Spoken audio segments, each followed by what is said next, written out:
अस्सलामुअलैकुम स्टूडेंट्स, ये हर्फ कौन सा लिखा हुआ है?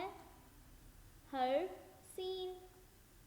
सीन से कौन सा लफ्ज़ बनेगा?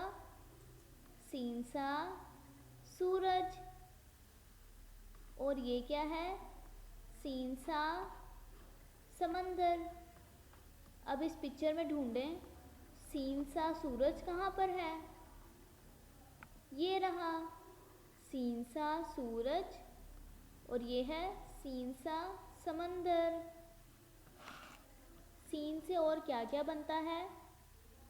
सीन सा सेब, जिसको हम खाते हैं बहुत मज़े से।